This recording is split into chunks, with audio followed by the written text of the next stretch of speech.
शिवानी जी की हिंदी कहानी निर्वाण। मैंने कभी स्वप्न में भी नहीं सोचा था कि 4 इंच की हर्ष कंचुकी धारिणी आधुनिका मनोरमा चोपड़ा को ऐसी आकस्मिक निर्वाण प्राप्ति हो जाएगी। मनोरमा से मेरा परिचय कई वर्ष पूर्व आकाशवाणी केंद्र में हुआ था, किंतु तब तक की मन्नू और आज की मन्नू में धरती आकाश का अंतर था।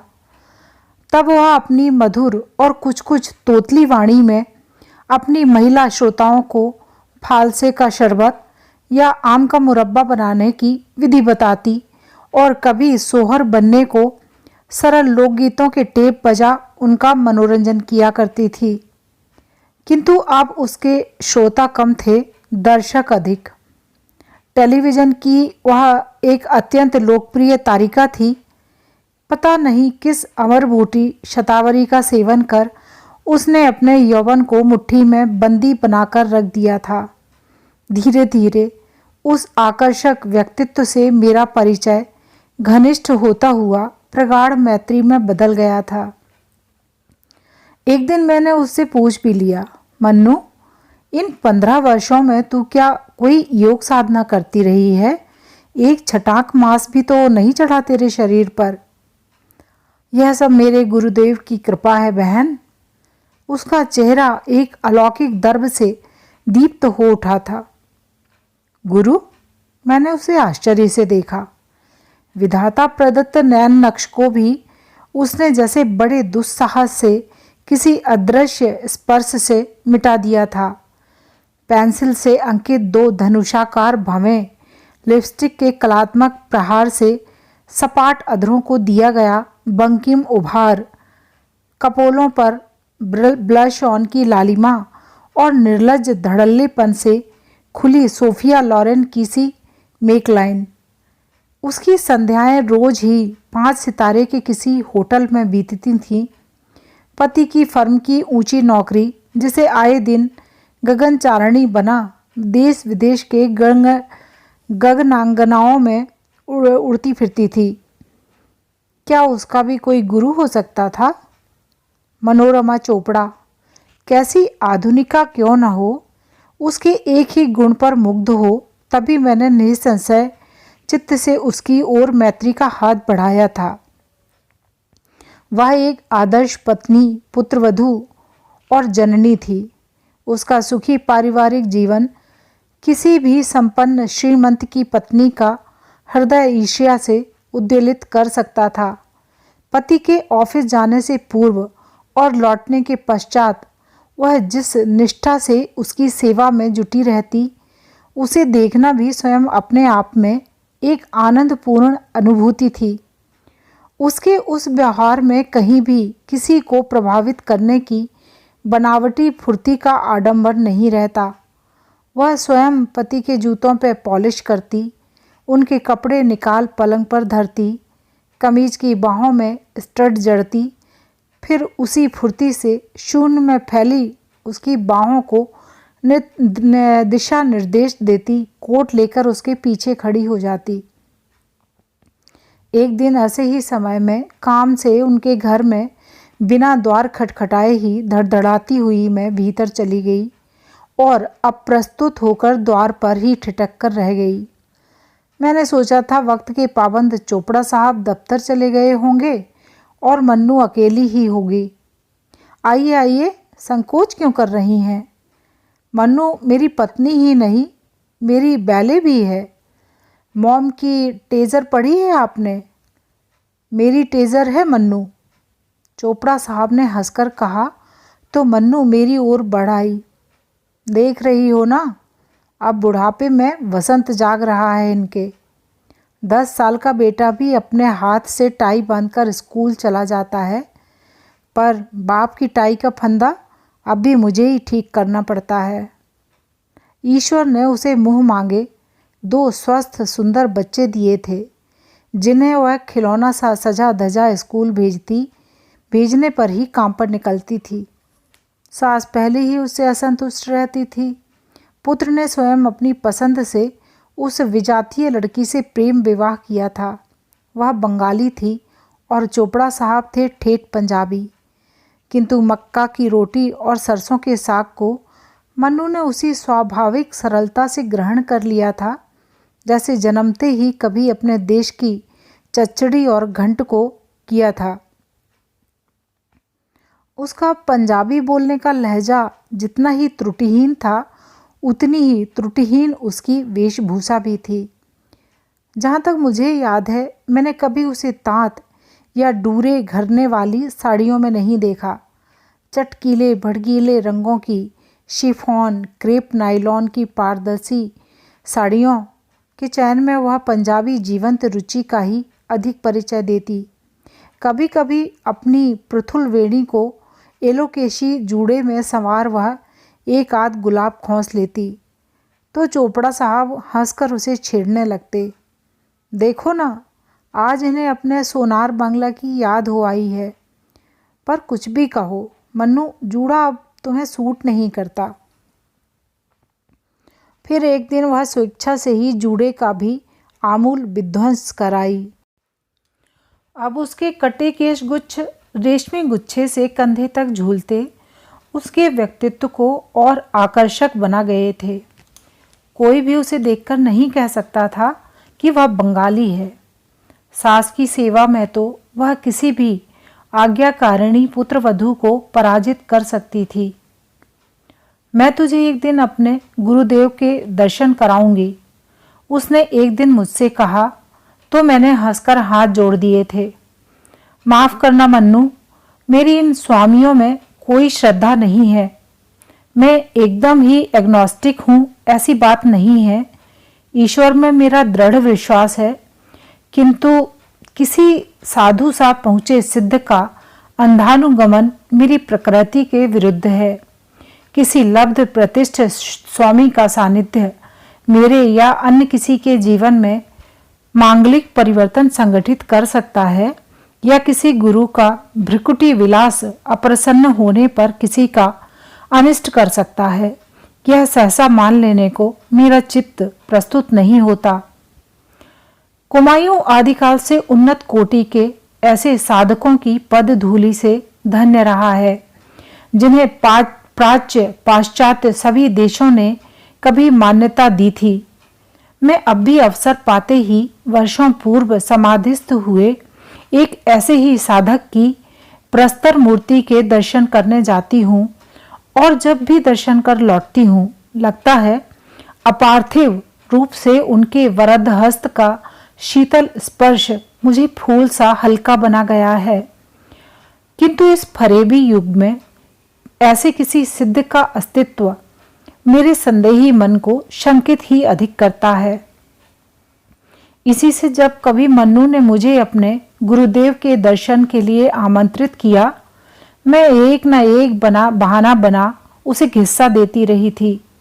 मुझे जैसे भय होता था कि उनके समक्ष उपस्थित होने पर कहीं उनके व्यक्तित्व के सम्मोहक प्रभाव में आकर मेरी विचारधारा परिवर्तित न हो जाए। किंतु उस दिन मन्नू के निवास स्थान की एकदम विपरीत दिशा में जाने पर भी न जाने कौन सी शक्ति मुझे उसी ओर खींच ले गई।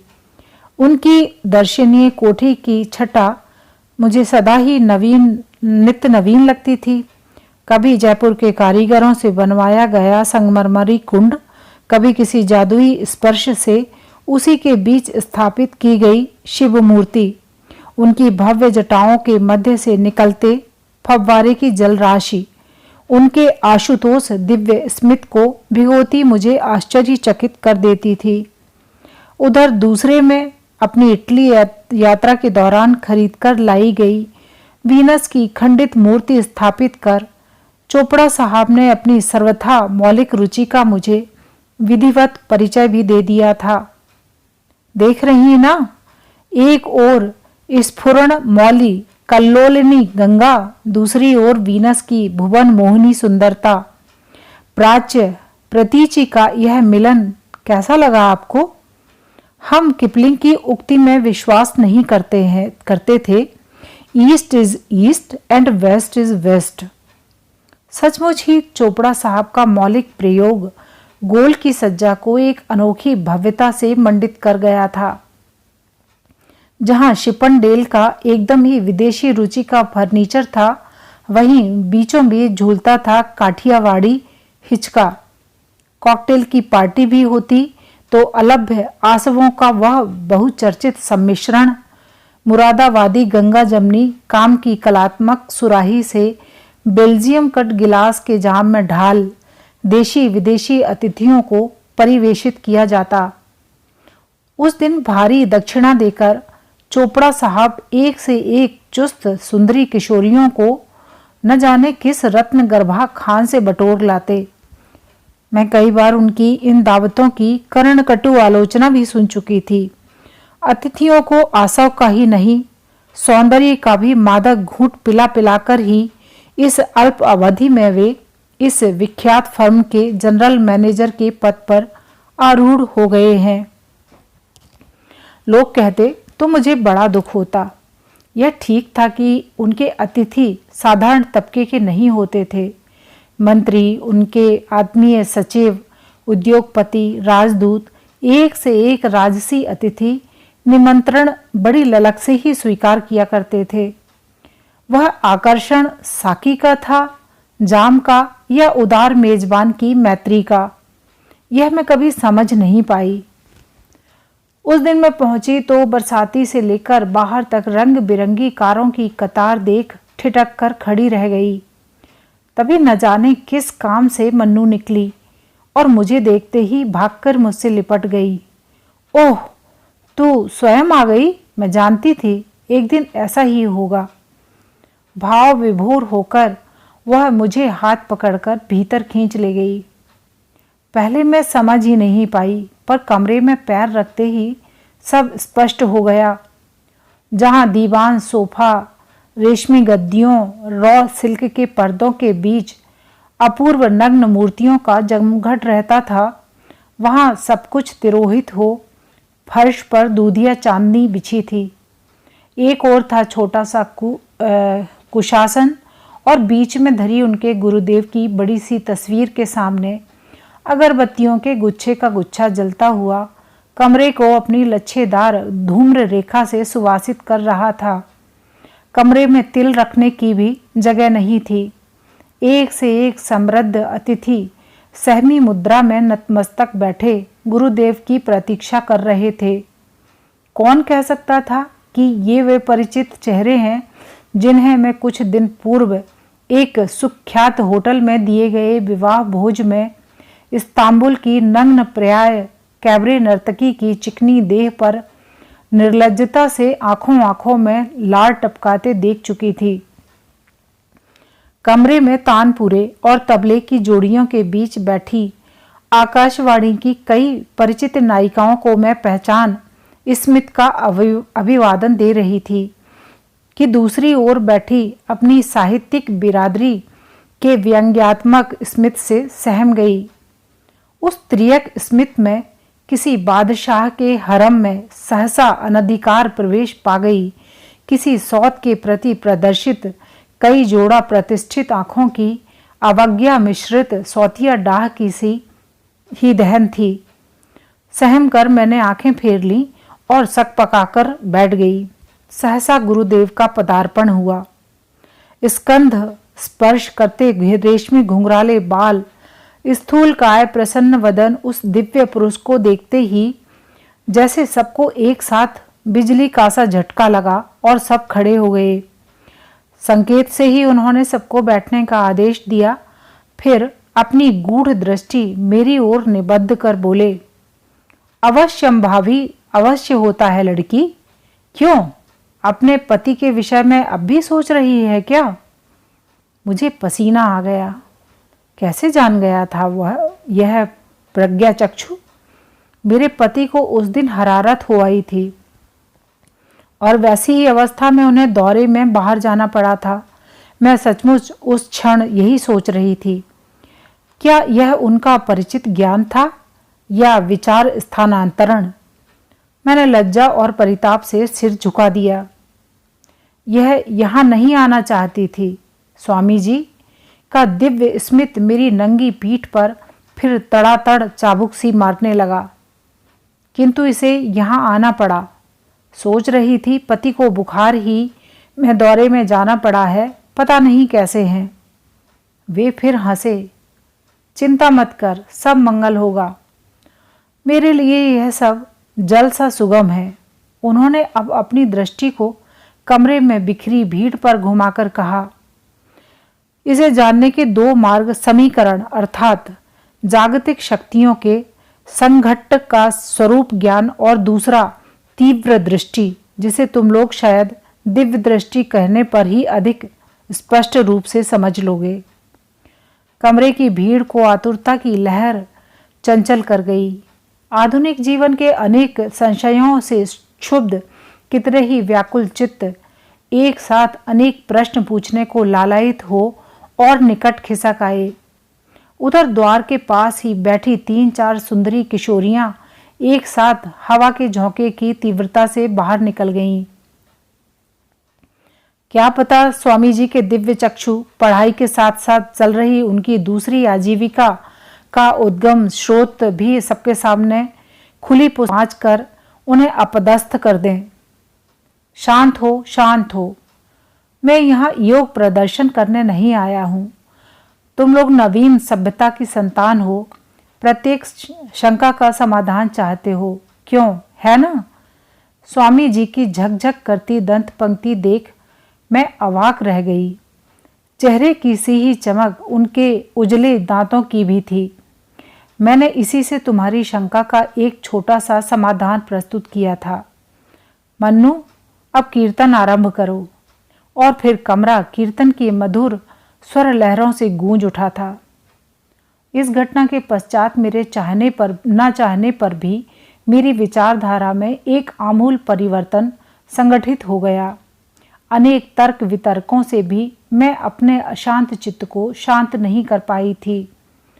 गुरुदेव तो उसी रात की फ्लाइट से शिकागो चले गए, किंतु मुझे ऐसा अनुभव होने लगा जैसे मेरी समग्र सत्ता सचेत होकर मुझे अद्भुत पुकार से झकझोर कर कह रही है, आंखें खोल मूर्ख, मैं हूँ, मैं हूँ। यह पुकार शुद्ध बोधात्मक थी। उधर जब कभी मन्नू मिलती, गुरुदेव के अनेक चमत्कारों की कहानियाँ सुना मुझे और भी अशांत बना देती। जानती है क्या कहते हैं गुरुदेव? कहते हैं, मन्नू, साधना तुझे नहीं करनी होगी, तेरे लिए जो करणीय है मैं करूँगा। शक्ति, अनुभूति, ये सब बाह्य वस्तुएं हैं। इनमें तेरी आसक्ति रही तो कभी भी तुझे निर्वाण की प्राप्ति नहीं होगी। साधना का तब तक कोई महत्व नहीं होता जब तक गुरु अनुगत ना हो।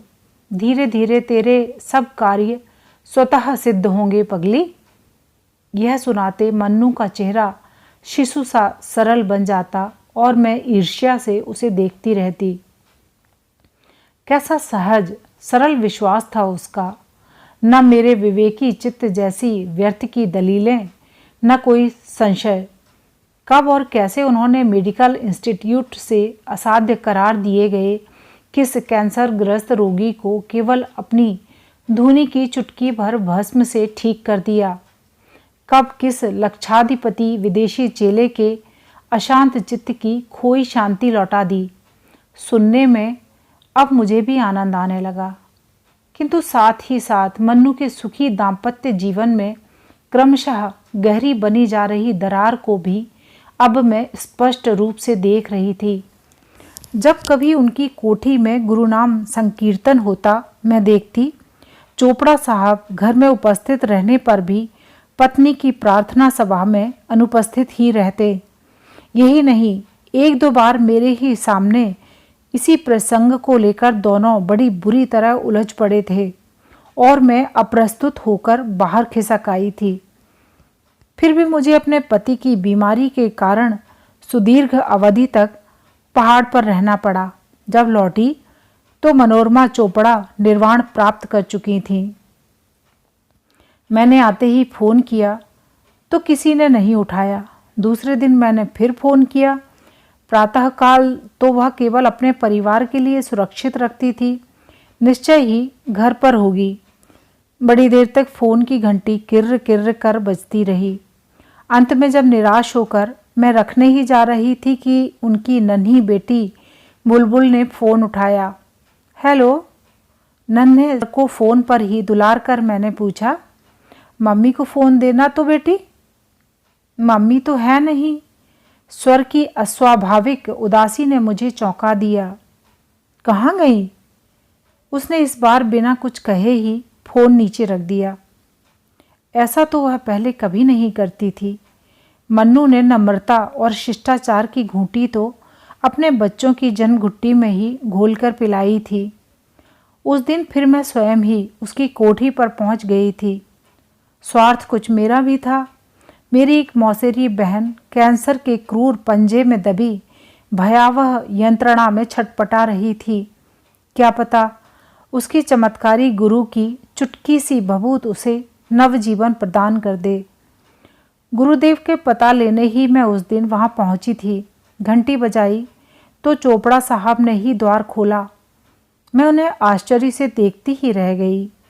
जिस दर्शनीय व्यक्ति की साज सज्जा देखकर कभी भूख भागती थी, वह मेरे सम्मुख किसी निगरगंड फकीर सा ही खड़ा था। मैला सा सिलवट पड़ा नाइट सूट, ड्रेसिंग गाउन की उधड़ी तुरपन एक ओर लटकी थी। बड़ी दाढ़ी चेहरे को रुग्ण बना, जैसे उनकी वापस के 10 साल और वयस के 10 साल और बढ़ा गई थी। यह क्या, चोपड़ा साहब बीमार थे क्या? मन्नू कहाँ है? मैंने पूछा। किसी परमहंस की सी हंसी से उनका चेहरा सहसा करुण हो गया। विद्रूप और व्यंग्य की ऐसी विभत्स झुर्रियां मैंने आज तक किसी चेहरे पर फिर नहीं देखी। Mannu, she has gone with the wind. वह चली गई, हवा के साथ उड़ गई। और फिर हाथ का बुझा सिगार हाथ में ही लिए वे अपनी भूल भुलैया सी कोठी के न जाने किस कमरे में जाकर खो गए। भीतर जा माताजी से सब कुछ सुन मैं स्तब्ध होकर घर लौट आई थी। मन्नू ने अपनी सुखी गृहस्थी की लक्ष्मण रेखा स्वेच्छा से ही लांग कपटी रावण का हाथ पकड़ लिया था। पहले भी कई बार उसकी पति से इन्हीं गुरु को लेकर झड़प हो चुकी थी। आए दिन उनके साथ धार्मिक गोष्ठियों में भाग लेने देश विदेश की खाक छानती मन्नू अपने पति पुत्र पुत्री सबको भुला बैठी थी।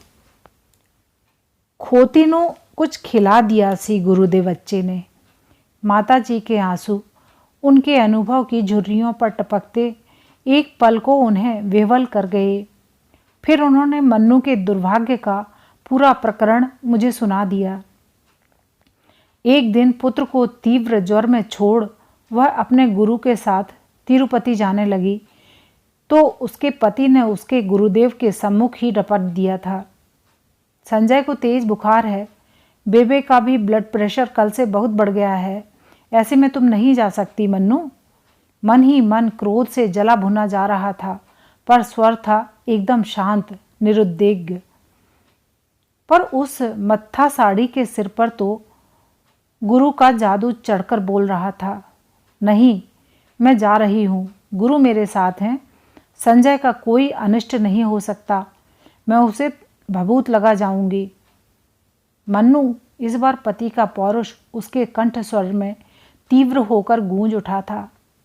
तुम बिल्कुल नहीं जाओगी, अगर गई तो फिर दरवाजे तुम्हारे लिए लाख खटखटाने पर भी कभी नहीं खुलेंगे, सोच लो। माताजी ने लपककर द्वार की ओर बढ़ रही मन्नू बहू को बाहों में भर लिया था। मत जा बेटी, अरे इसका गुस्सा बड़ा बेढब है, मैंने तो इसे गर्भ में रखा है। मन्नू जो कहेगा वह करके रहेगा। महाराज आप ही समझाइए इसे। विह्वल सी होकर बहू को छोड़ माताजी हाथ बांधे अब तक प्रस्तर मूर्ति से खड़े स्वामी जी के सम्मुख दूरी हो गई थीं। किंतु कैसा आश्चर्य था कि एक सुखी संपन्न परिवार की नींव में जानबूझकर ही डायनामाइट सुलगाता वह संसार त्यागी रहस्यमय स्वामी चुपचाप खड़ा था। मम्मी मम्मी, बुखार में पड़ा संजय तभी कमरे से उसे जोर जोर से पुकारने लगा। कसाई भी होता तो शायद पसीज जाता बेटी। माताजी दुपट्टे से आंखें पोंछती कहती जा रही थीं, पर वह अभागी नहीं पसीजी। मैंने रोकर हाथ पकड़ लिया, पर उसने झटका देकर छुड़ा लिया और तेजी से बाहर निकल गई। बाहर स्वामी की कार खड़ी थी। दोनों कब बैठे और कब गए, फिर हम जान भी नहीं पाए। शायद उसी के साथ साथ हम पर भी कुछ मूड चला गया था अभागा।